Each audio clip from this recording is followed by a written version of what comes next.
indeed a gift of God. They impact how we produce and package and transport food, and how we undertake medical research, manufacture, distribute medical supplies. I could go on forever.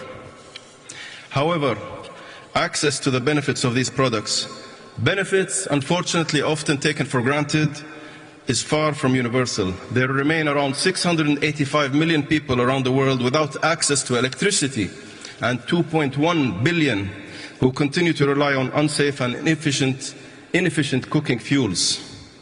The great challenge at hand is ensuring energy accessibility, meeting rising energy demand, enhancing energy security while maintaining energy affordability, and of course, reducing emissions.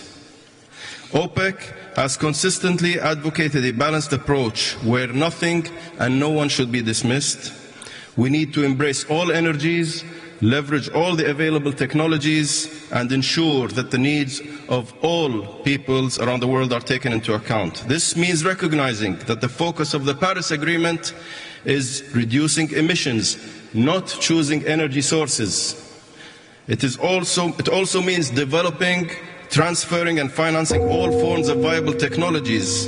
And it means developed countries fulfilling their obligations to meet funding gaps and scale up climate finance. Each party has the right to chart its own pathway to a sustainable future, ladies and gentlemen. The capacities, national circumstances, and development priorities of all countries must be considered to ensure that no one is left behind.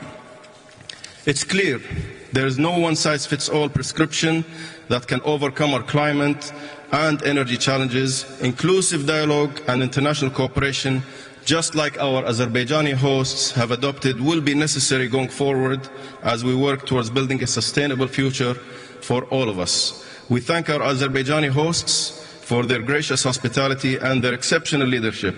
Thank you all.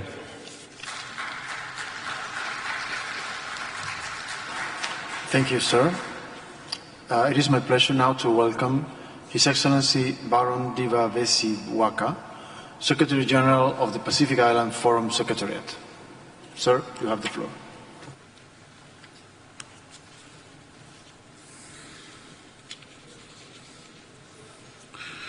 Mr. President, Excellencies, ladies and gentlemen, warm Pacific greetings. For our Pacific Island nations, climate change poses the single greatest existential threat to our survival. The rising sea levels in our blue Pacific Ocean endanger our lives, our culture and tradition. The 1.5-degree goal in the Paris Agreement represents a critical threshold in our fight for survival. The reality is that we need substantial and timely climate finance to protect our small island developing states. With this in mind, here at COP29, we expect the NCQG to offer accessible, simplified funding that reflects our unique circumstances. In parallel, Pacific Resilience Facility, a Pacific-led solution to address the issue of access to climate finance, is set to be operational in 2026. And I acknowledge and thank our partners who have generously committed to supporting this facility. Your contributions are not just financial, but are a lifeline for our future. And I invite additional contributions to strengthen our collective efforts. Mr. President, financial support alone cannot save our planet without tackling the root causes of climate change. For us in the Pacific, transitional from fossil fuel must be just and equitable to prevent unfair burden on our communities. And yes, the Pacific is at the forefront of the climate crisis. For this reason, our leaders welcome the opportunity to co-host a Pacific COP31 in Australia. And this partnership will allow us to welcome you all to our shores. Excellencies, I say to you, we save the Pacific, we save the world. Let us not live here with the future of our blue planet hanging in the balance. Thank you.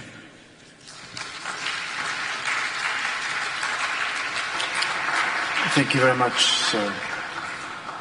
Now it is my pleasure to welcome His Excellency Enam Mayara, President of the Parliamentary Assembly of the Mediterranean. Sir, you have the floor. Merci, Honorable Président, cher. Thank you, Chair, colleagues.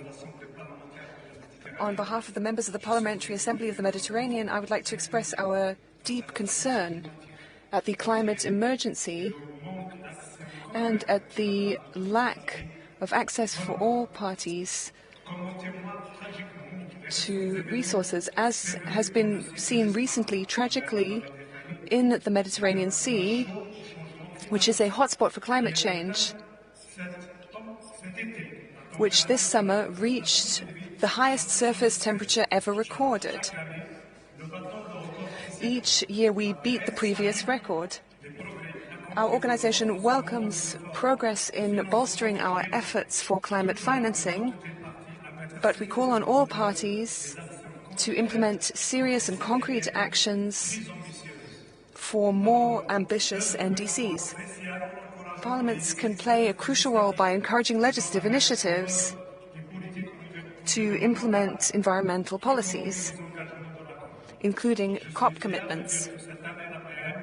I am pleased that our organization has drawn up the first ever parliamentary guide for the protection of the sea and the Mediterranean coast in cooperation with UNEP rather.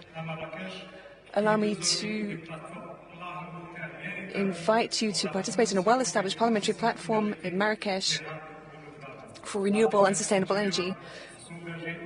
The PAM will continue to work with its members to ensure that commitments undertaken today turn into concrete policies. We have no planet B. Thank you, Chair. Thank you very much, sir. Now it is my pleasure to welcome Mr. Sefanaya Nawadra, Director General of the Secretariat of the Pacific Regional Environment Program. Sir, you have the floor.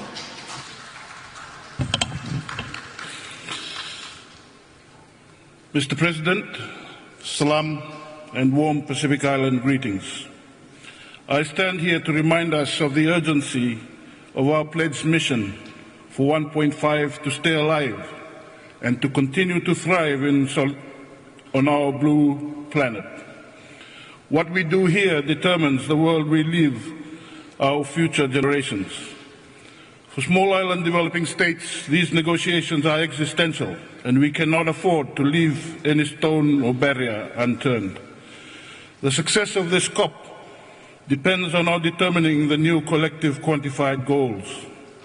These goals are not merely a climate investment target.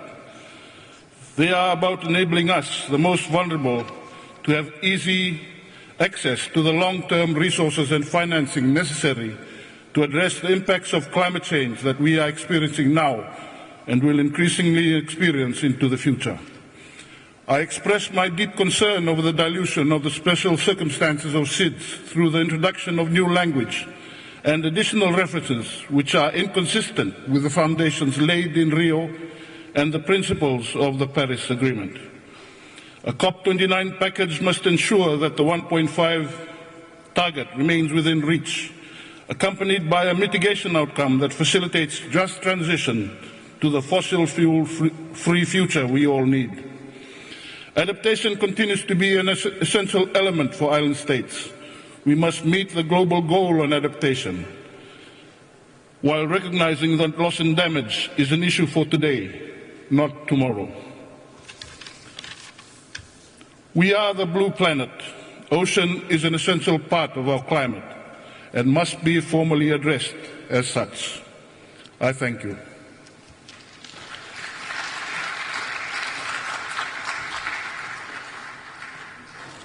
Thank you, sir. It is now my pleasure to welcome Mr. Norbu Wangchuk, Director General of South Asia Cooperative Environment Program. Sir, you have the floor. Mr. President, Excellencies, ladies and gentlemen, as the Director General of the South Asia Cooperative Environment Program, SACEP, I'm honored to represent South Asia region at COP29 at a critical time for our planet. South Asia is one of the most vulnerable regions to climate change. Some even believe that South Asia will be the #1 casualty of climate change. The risks of climate change are no longer about the future of our children. It is a daily fight for our lives and livelihood. Underscoring the critical need for urgent action in the region, the ADB recently highlighted that the global fight against climate change could be won or lost in South Asia and the Pacific region. Mr. President, we are running out of time. The tipping threshold is dangerously close. In South Asia, the unprecedented glacial melts in the Hindu Kush mountains must be addressed with urgency. The risk of low-lying regions being submerged is imminent without immediate and decisive climate actions. As a vulnerable region, we welcome the progress made on the Loss and Damage Fund. This fund is not just a financial mechanism. It is a lifeline to provide critical and urgent support to the most vulnerable communities, helping them recover and rebuild in the face of climate disasters. SACEP stands ready to lead and facilitate regional collaboration for a climate-resilient South Asia. But our efforts must be matched with global solidarity and commitment. The challenges we face are immense, but so is our resolve.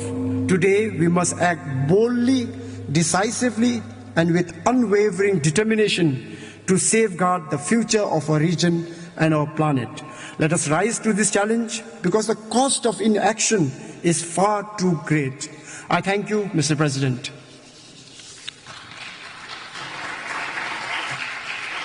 Thank you, sir. It is now my pleasure to welcome His Excellency Dr. Salim Mohammed Al-Malik, Director General of the Islamic Educational, Scientific and Cultural Organization. Sir, you have the floor. Mr. President, I will deliver my speech in Arabic. Bismillah ar-Rahman ar-Rahim. In the name of Allah, most compassionate, most merciful, peace and blessings be upon you. I would like to extend my appreciation and thanks to the Republic of Azerbaijan for the gracious hospitality they have extended to the world to meet and reach a consensus. Now that we are here at this high-level meeting, the whole world is watching in a very precious moment. For we are all busy in a world that is ravaged by war, overshadowed by threats, and threatened by famine. It is our duty towards those who are watching to be up to their expectations and aspirations. It is a huge responsibility. Let us not repeat ourselves. You are all well aware that international conferences are becoming increasingly similar in terms of their visions and words, making them too indistinguishable from one another. Nevertheless, I wish BAKU's COP the best of luck in this regard, given their seriousness and preparations. I will be concise and present 2 points. The first one is as follows. It is important for us to try to achieve a convergence because we do influence one another. The simplest violation to the environment in the north automatically affects everyone in the south. As the Prophet said, the parable of the believers in their affection, mercy, and compassion for each other is that of a body. When any limb aches, the whole body reacts with sleeplessness and fever. Humanity's will and interest are all intertwined, which leads me to my second point. It is essential for us to use equality-based approaches if we truly want to survive as a world. Let us maintain equity in financial distribution as per our duty to conserve the environment and the climate. It is also important to exchange success stories to ensure practicality and innovation. Let us be all generous in this regard, and let us all remember that we are all in the same boat and that any selfish act of narrow interest will be a threat to the whole boat. I present these two ideas to you, and I wish you the best of luck in this COP in a very harsh environment. And once again, I'd like to thank Azerbaijan, and peace and blessings be upon you all. Thank you very much, sir. It is now my pleasure to welcome Mrs. Alenka Smerkolji, Secretary General of the Permanent Secretariat of the Alpine Convention. Madam, you have the floor. Mr. President, Your Excellencies, ladies and gentlemen. First and foremost, I extend my gratitude to the Republic of Azerbaijan as COP presidency and to the UNFCCC Secretariat for their commitment and efforts in organizing this climate conference. We are all here because we know that working across borders is essential if we are to face a global emergency. However, not only need to overcome national borders, but also sectoral ones. With climate action, it is not about deciding between mitigation and adaptation. It is about accelerating both. Furthermore, we can't deal with climate change as if it were an isolated crisis.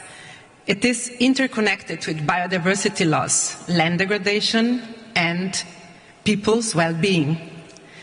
The need to reinforce synergies between the three Rio Conventions was indeed one of the main messages of the recent COP16 of the Convention on Biological Diversity. And here, mountain environments can play a role as pilot areas. Within the Alpine Convention, we have 33 years of experience in cross-border cooperation and cross-sectoral cooperation at regional level. We try to work to protect and sustainably develop the European Alps. This treaty was signed because mountains deserve special attention. Mountains are hotspots of biodiversity, providers of clean water for billions of people worldwide. Yet, they are among the first victims of climate change. The expert dialogue on mountains and climate change convened by the SAPSTA chair last June was an important landmark at the UNFCCC processes. I hope that such opportunities for exchange will be provided again and again in the future and might be extended to the CBD and other processes. Next year, mountains will particularly be in the spotlight since the United Nations General Assembly declared 2025 the International Year of Glaciers Preservation. Glaciers are emblematic sentinels of climate change. Let us do what we can to halt their melting. We know the science. We also know that our actions are currently far away from what it is necessary.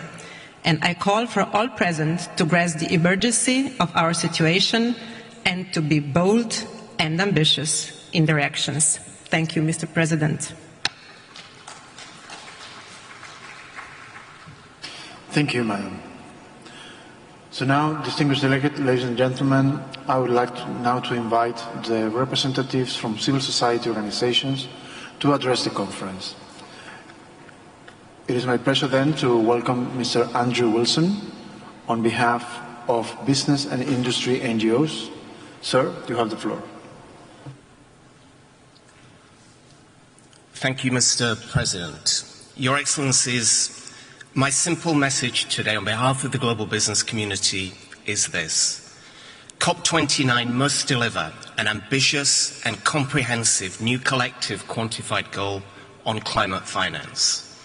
A goal that is true to the intent of the historic UAE consensus, a goal capable of bridging the growing climate finance gap in the developing world, and a goal that gives all countries the confidence and impetus to submit significantly enhanced national climate action plans in 2025. That new goal must without doubt incorporate a strong public finance element, including the provision of additional grant finance and concessional finance from all countries with the resources to do so. But from a business perspective, we also see a clear need and an opportunity for the NCQG to play a catalytic role in unlocking the trillions in private finance that will be needed to secure a low-carbon and resilient future by establishing an unequivocal political commitment to address prevailing barriers to the deployment of climate finance from private sources, not least the unintended impacts of macro-prudential regulation on climate finance flows to developing economies. In short, we need a deal that is truly capable of mobilizing the large-scale investments needed to put the fine words of the UAE consensus into action. Delaying, deferring, or delivering the bare minimum in Baku is quite simply not an option. As new research published by the International Chamber of Commerce shows, climate-related extreme weather events cost the global economy $2 trillion over the past decade. To put it another way, climate change is a today problem, and the costs of inaction are already being felt acutely across the real economy in the here and now. Excellencies, delivering a comprehensive NCQG will be an extraordinary achievement for multilateral negotiation, and it is in your grasp. Please seize this opportunity to make the promise of ambitious climate action a real reality, and in doing so, give us all help for the future. Thank you. Thank you, sir. Now it is my pleasure to welcome Mr. Jacobo Ocharan of Climate Action Network on behalf of environmental NGOs. Sir, you have the floor.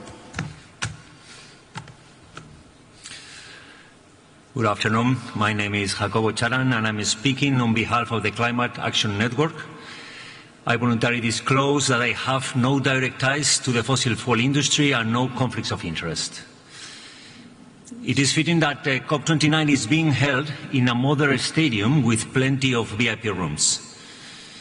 It's a perfect metaphor for the bubble that this space has become in the recent years, completely disconnected from the real world and the real people. You might think that the severe limitations being placed in these halls on civil society will silence us, so you can go uncontested as you serve the rich and the powerful. You cannot avoid us. You cannot avoid us. You cannot escape accountability. We came here knowing that COP29 was not going to be an easy one. But the kind of bad faith tactics we have seen from developed countries goes beyond shameful. It is disgraceful. Please, don't be mistaken. We see very clearly the age of old colonial strategy of divide and rule that you are trying to deploy. In the face of these disgraceful attempts, we urge developing countries of the Global South to stand united with courage and stand up for the rights of civil society. If the Global North has any intentions of confronting the legacy of historic injustices, it can start by paying up. The Global North must provide trillions of dollars in public grants-based finance to developing countries to pay up the debt of years of climate injustice. The repayment is essential to cover the escalating cost of climate impacts, loss and damage, adaptation, and just transition. We will not accept private investment or non-concessional loans as substitutes for this commitment, as they only increase the burden on poorer nations.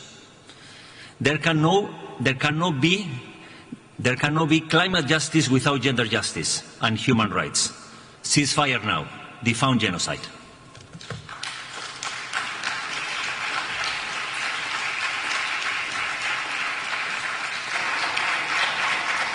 Thank you, sir. Now it is my pleasure to thank you.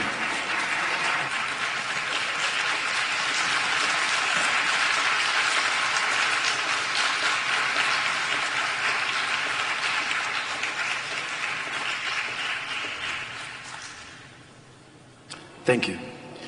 Now it is my pleasure to welcome Mrs. Rachita Gupta of Demand Climate Justice Now. on behalf of environmental NGOs. Madam, you have the floor. Thank you. My name is Rachita Gupta, and I'm speaking on behalf of ENGO DCJ. I voluntarily declare that I have no ties with fossil fuel industries or other emission-intensive industries and no conflict of interest. We know there are nearly 1,800 fossil fuel lobbyists at COP29. Every year, half my country suffers from devastating heat waves, while the other half is ravaged by floods.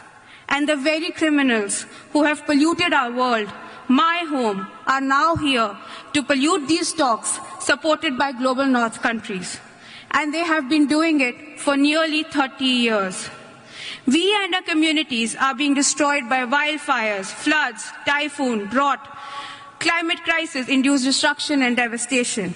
And we are not the ones responsible for it.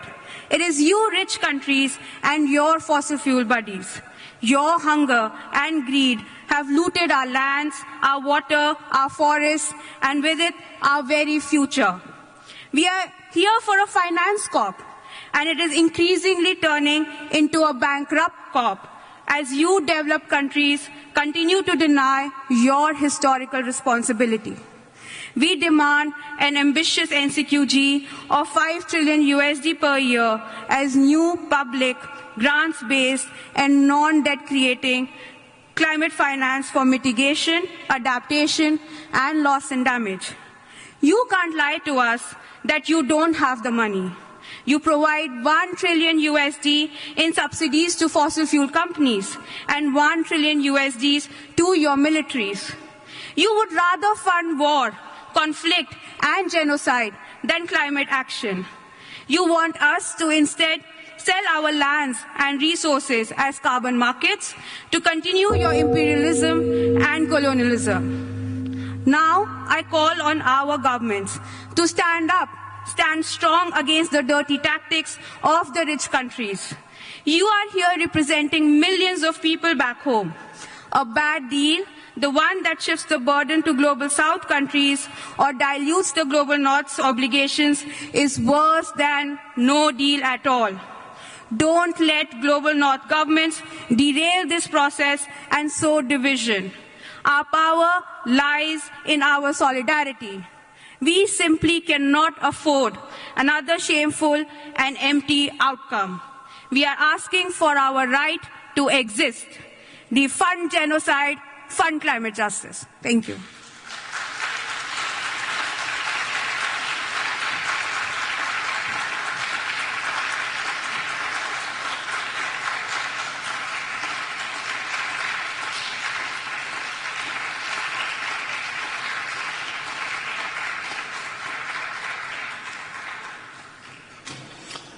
Thank you, Madam. Now it is my pleasure to welcome Mrs. Betty Chinyamunyamu on behalf of farmers and agriculture NGOs. Madam, you have the floor.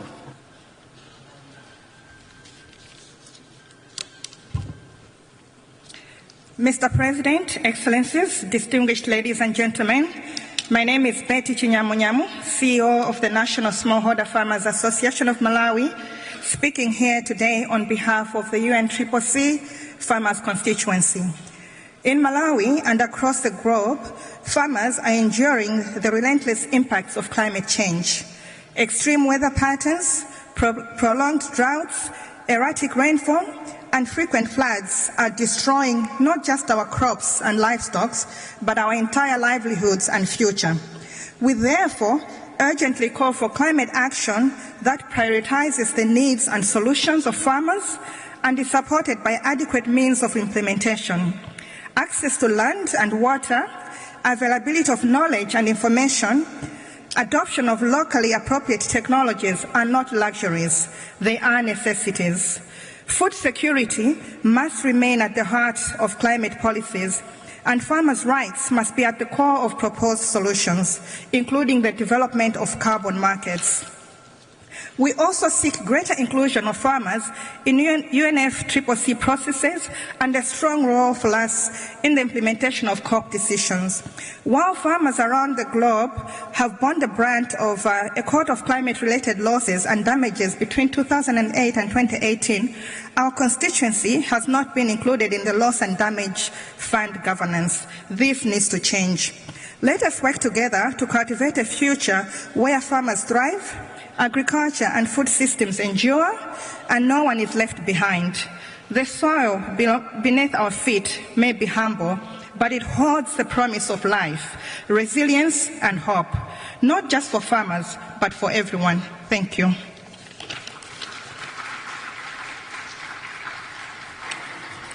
Thank you, Madam. It is my pleasure now to welcome Mrs. Daria Egereva on behalf of the Indigenous Peoples Organizations. Madam, you have the floor. Thank you. Honorable Chair, distinguished delegates, we stand here as voices from the 7 socio-cultural regions of the world, guardians of all ecosystems for millennia. Climate change is not a distant threat. It is a present reality that endangers our homes, cultures, and survival. All parties must reaffirm their commitment to the UN Declaration on the Rights of Indigenous Peoples, our right to self-determination, including free, prior and informed consent. These are not just principles, these are essential to ensuring our survival and dignity. The NCQG must be guided by our perspectives and voices in its design and implementation, with a focus on ensuring direct and equitable access to funding for all Indigenous peoples. Finance must empower rather than burden us. Conditional loans that undermine autonomy are unacceptable. Adaptation actions must position us as crucial partners. Our knowledge systems, deeply rooted in harmony with nature, are vital drivers of our effective adaptation strategies. Excluding them risks not only our survival, but also the success of global efforts to tackle the climate crisis. Let us be clear, our survival is deeply intertwined with the health of the planet. The ecosystems we protect and the wisdom we bring are integral to the global response to climate change. By fully including us in all decision-making processes, you help secure humanity's most valuable resources for resilience. Finally, we call on all parties to recommit to the 1.5 target, phasing out fossil fuels and transitioning to sustainable systems that embody the human right to a clean, healthy and sustainable environment. Our leadership, underpinned by our knowledge systems, offer hope and solutions in this collective fight for survival. Honourable delegates, let COP29 be remembered as a turning point where our voices were not only heard but acted upon. Together we can chart a path to a just, equitable and resilient future for all. Thank you.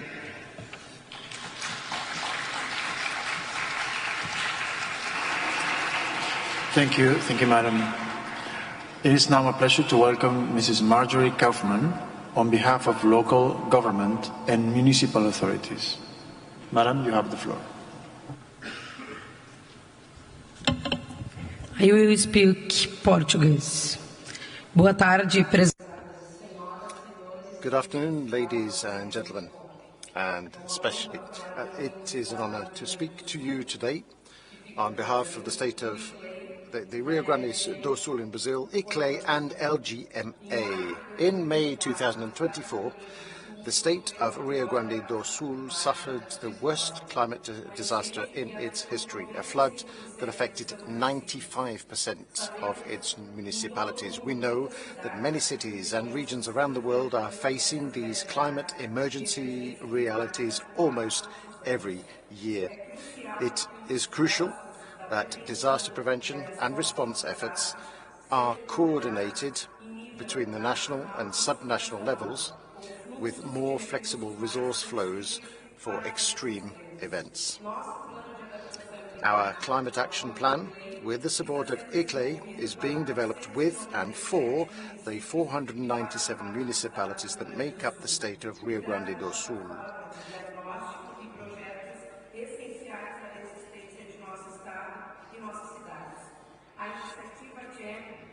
The CHAMP initiative has formulated an interesting model, but for implementation we need financial and technical support.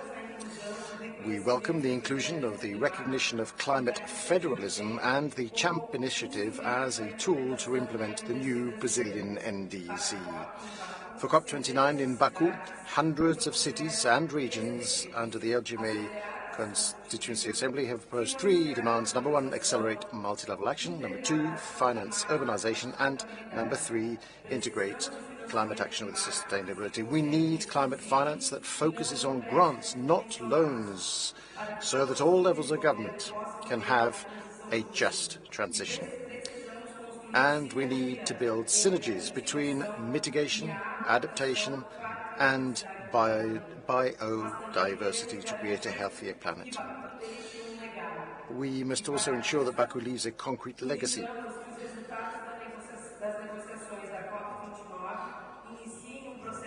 The LGMA calls for the negotiated outcomes of COP29 to initiate a process in Baku to seize opportunities for sustainable and resilient urbanization, for climate action to be presented and agreed upon at COP30 in Belém. Only through multi-level effort will we be able to mitigate the impacts of climate change and ensure a safer and more sustainable future for all. Thank you.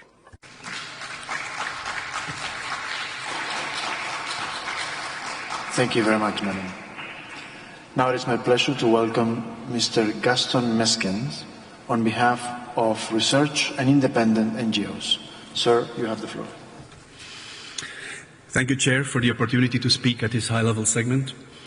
My name is Gaston Meskens from Ghent University in Belgium, and I'm speaking on behalf of the research and independent NGOs. Next year, we will be 10 years beyond the coming into being of the Paris Agreement. While progress is made, there remain multiple open issues. And yet we understand that effective climate policies are essential to maintaining the vitality and resilience of our planet. We, as the global research community, continue to emphasize the need to take into account the multiple technical and social factors that drive or inhibit the transition. Collective knowledge for action is not the sum of independent bits and pieces. It comes into being through inclusive, reflective dialogue, supported by indigenous and local knowledge, as well as by input from the natural, physical, and social sciences, and by technologists working in concert with the humanities. In that sense, the global community of researchers should be viewed as a vital resource in supporting the deliberation of actionable recommendations, and it can serve as a resource for the implementation of policy decisions. We need to find better ways to engage current researchers and practitioners in sharing their knowledge, helping others to improve their capacities, and in helping people to understand new knowledge and technologies. Bridging the divide between ambitious goals and current capabilities is essential, especially in terms of capacity building, knowledge sharing, and technology transfer. Last but not least, we cannot look away from the multiple conflicts that concern the global community today. They not only threaten the vulnerable and destroy vital infrastructure, but they also pose challenges to reaching negotiated agreements and to achieving Paris Agreement targets. Also, in the interest of effectively addressing the complex problem of climate change, we urge parties to seek peace and unity today. Thank you.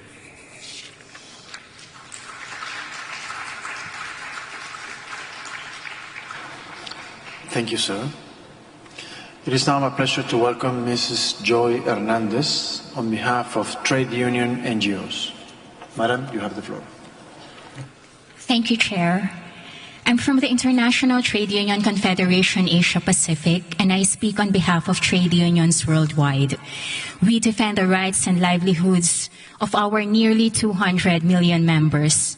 I declare that I have no conflict of interest with the fossil fuel industry. Workers are on the front line of the climate crisis. From the factory floors to open fields, from cities to remote communities, workers face rising temperatures, air pollution, floods, droughts, and wildfires that threaten their lives and livelihoods. According to the International Labour Organization, 70% of workers worldwide, amounting to 2.4 billion people, are at risk from climate-related health hazards. This burden falls disproportionately on workers in the Global South, in conflict zones, and in vulnerable sectors like care work and the informal labor, where women are overrepresented. Yet, the voice of workers and their organizations are sidelined from crucial discussions that are affecting their livelihoods and futures. We call on all governments to honor the commitments made in last year's Just Transition Work Program and to take decisive action. This means mobilizing radical and ambitious climate finance through a new collective quantified goal that ensures just transition in trillions, not billions. Public grant-based finance from global north countries is urgently needed to support developing countries in building resilient zero-carbon economies. Above all, we need deep systemic change that protects both human rights and workers' rights, with policies ensuring a future with living wages, safe and healthy working conditions, access to skills development, social protection, and long-term security. This is not just about sustaining jobs, but about creating new opportunities within an economy that respects our environment and upholds people's dignity. Finally, climate action is also about ending violence, wars, conflicts, and repression everywhere. There will be no climate justice without peace and social justice. Ceasefire now.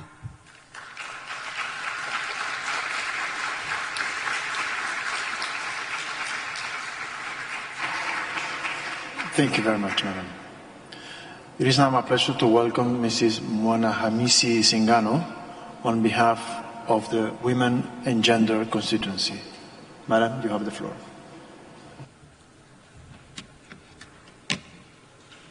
Climate crisis, biodiversity loss, patriarchy continue to contribute to gender injustices, depriving women, children of their rights, their livelihood, and in some cases, their lives. These crises have perpetuated inequality and pushed millions in abject poverty. The Lima Work Programme on Gender, established in COP29, marked a critical step in advancing gender justice within the global climate framework. It aimed to challenge the persistent gender imbalances in the global climate decision-making and ensure gender consideration are woven into every facet of climate policy and in action.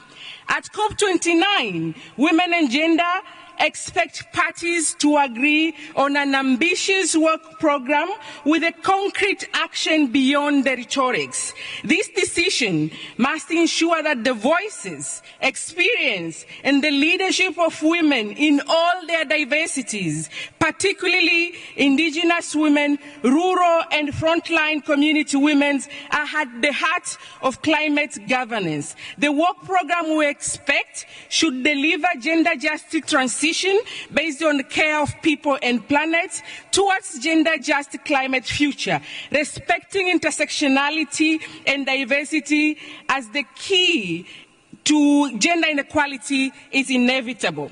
President, for far too long, feminists have demanded gender-just responsive climate finance to deliver effective and gender-just action. The NCQG decision should ensure critical access to finance, to locally led and right-based climate action, often delivered and led by women and girls. Climate finance that isn't gender responsive or human right-based is simply ineffective. COP29 must deliver new, additional, predictable, grant-based, and ambitious climate finance at scale and quality that is needed to address the urgency and the need of the people and the communities in developing countries. COP29 needs to ensure Paris Agreement goals can be achieved and work program on gender is implemented. Defund genocide, climate justice now. There will be no climate justice without human rights and gender justice. Thank you.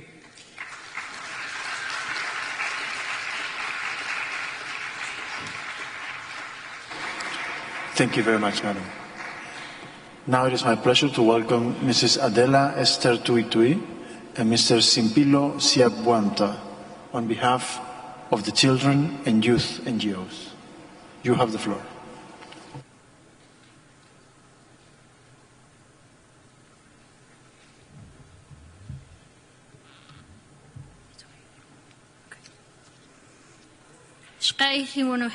Distinguished delegates, my name is Adela Tui, a Maya Cachiquel Indigenous woman from Guatemala, and my name is Simpilo Siabuanta from Zambia. We speak on behalf of the Children and Youth constituency, Yango. We voluntarily disclose that we have no direct tie to the fossil fuel industry or other emission-intensive industries, and thereby no conflict of interest. We want to inform you that part of this speech will be in Spanish. Kindly put on your interpretation devices. As representatives of Yango, we bring to this plenary the voices of young people across the globe. We speak not just as stakeholders, but as stewards of the planet we all share, a planet whose survival requires bold action now. As we advance this second week of COP29, we call for a shift in the current pace we are tackling the climate emergency. We cannot accept more failures and broken promises in climate finance. The global North has failed to fulfill its commitment under the Paris Agreement and keeps avoiding its historical responsibilities. Since you have decided to exclude us from the conversation, we will keep it simple. The new collective quantified goal must be grants, not loans, based on human rights and protecting the rights of indigenous people and vulnerable communities, including Afro-descendants, addressing loss and damage, and it must save all people and communities. Stop failing us and stop failing the Paris Agreement. The finance is there. Use it. Also, on the fund for responding to loss and damage and the adaptation fund, we expect more pledges. This is simply not enough.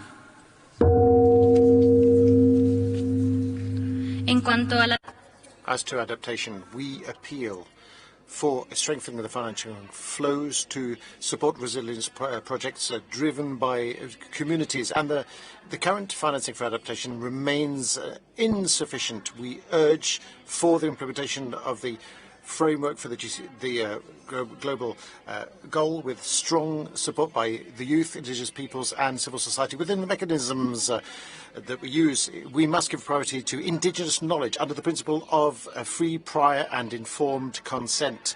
In addition, we ask for the support of developed countries for the development of and implementation of national adaptation plans. Mitigation is important, but it shouldn't happen unfairly. Young people ask for just transition focused on renewable energies, sustainable jobs and respect for human rights. It is time to get rid of fossil fuel subsidies and use the resources freed up to support innovation and guarantee a fair, just future for all generations. The climate crisis is not gender neutral. Women and marginalized genders, particularly in the global south, are disproportionately impacted, yet they remain underrepresented in decision-making processes.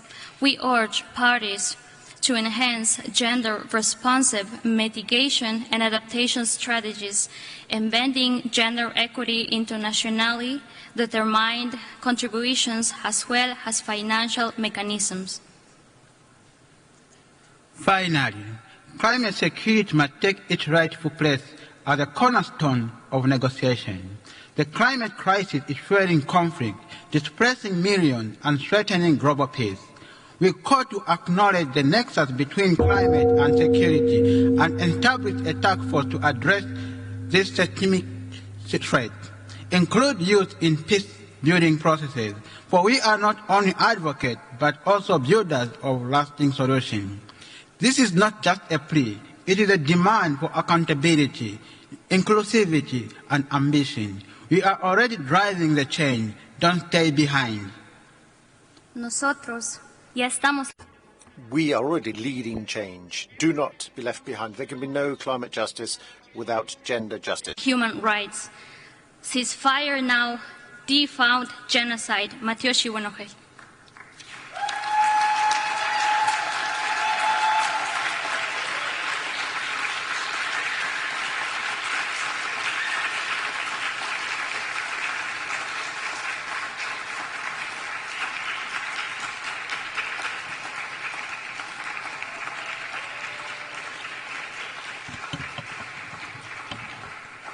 Thank you very much. Now it is my pleasure to welcome Mrs. V. Bui on behalf of Education, Communication and Outreach stakeholders. Madam, you have the floor. Dear Excellencies, distinguished colleagues, my name is V. Bui from Vietnam, and I have the privilege of delivering the statement on behalf of ECOS, the Education, Communication and Outreach Stakeholders Informal Group of the UNFCCC. We believe that action for climate empowerment, ACE, is an essential means of implementation for both the Convention and the Paris Agreement.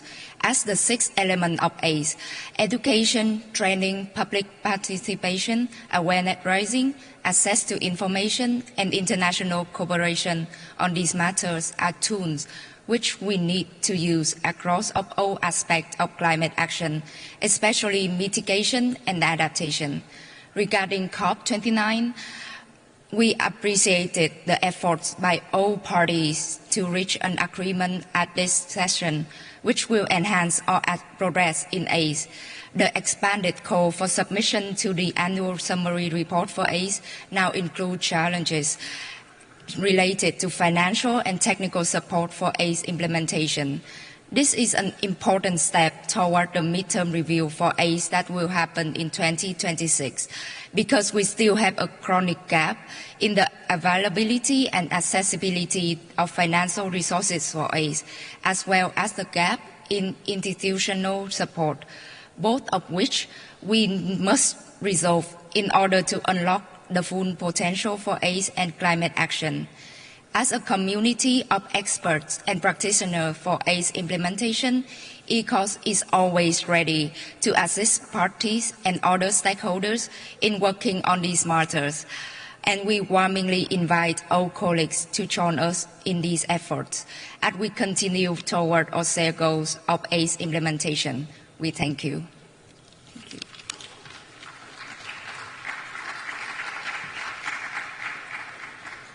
Thank you very much, Madam. It is now my pleasure to welcome Mr. James Williams on behalf of the faith-based organizations. Sir, you have the floor. Bismillah ar-Rahman ar-Rahim.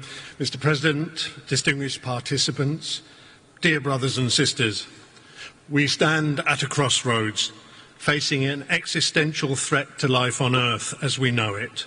The urgency to act cannot be overstated. As people of faith from diverse traditions, we believe the climate emergency must be addressed on a moral level. We need to take action now to confront and remedy the interconnected crises of climate breakdown, biodiversity loss and land degradation.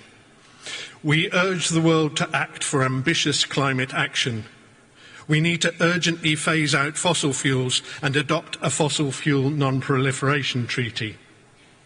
On climate finance, the new collective quantified goal must respond to real needs, priorities and human rights, emphasise grant-based support for developing nations and ensure direct access for local communities and indigenous people. Loss and damage is integral to climate justice, Both economic and non-economic loss and damage must be addressed by delivering grant-based finance for climate-vulnerable communities while safeguarding the interests of Indigenous peoples, migrants, women, children, disabled and other groups in precarious situations. Faith imperatives call for climate action rooted in solidarity, compassion and justice for all, prioritising sufficiency, efficiency and equity. Intergenerational justice, Indigenous people's rights and gender justice must permeate all aspects of climate solutions. As people of faith, we believe that in fostering a spirit of hope, trust and decisive action, we can lift the human family spirit and create ripples of positive change. Together, we can give the world a reason to feel hopeful about our shared future. Thank you.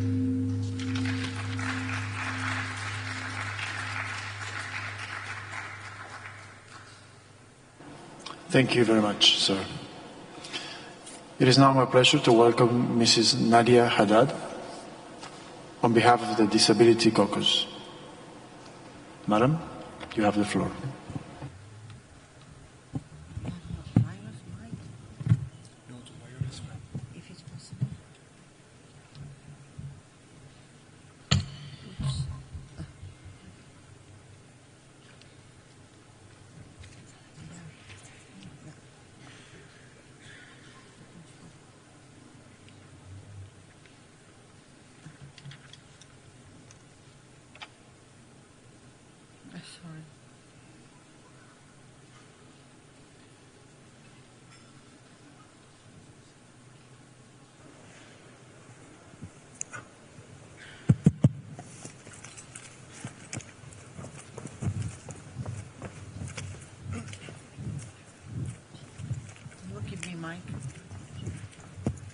Bring the mic.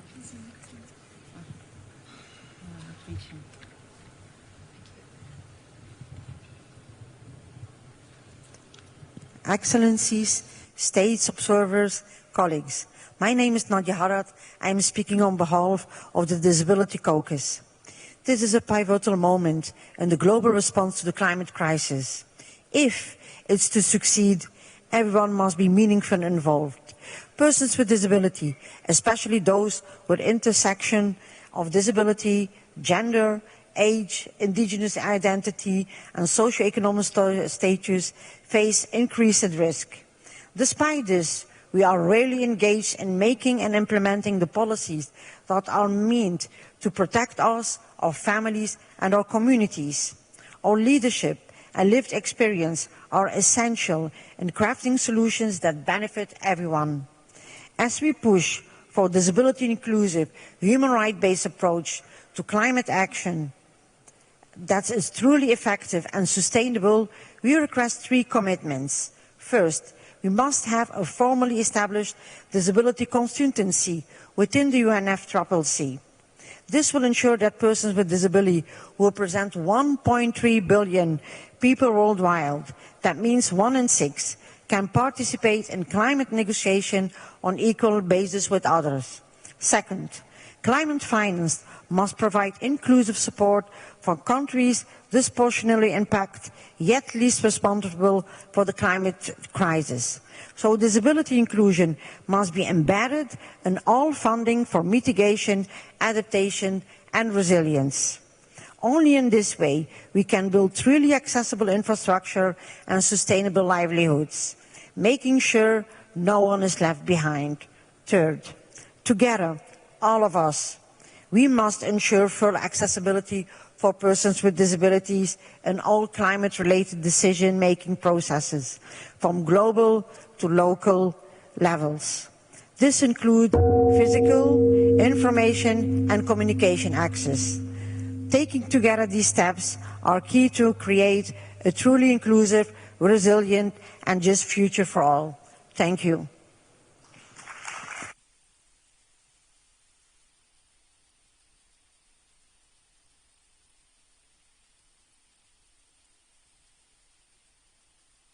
Thank you very much, Madam.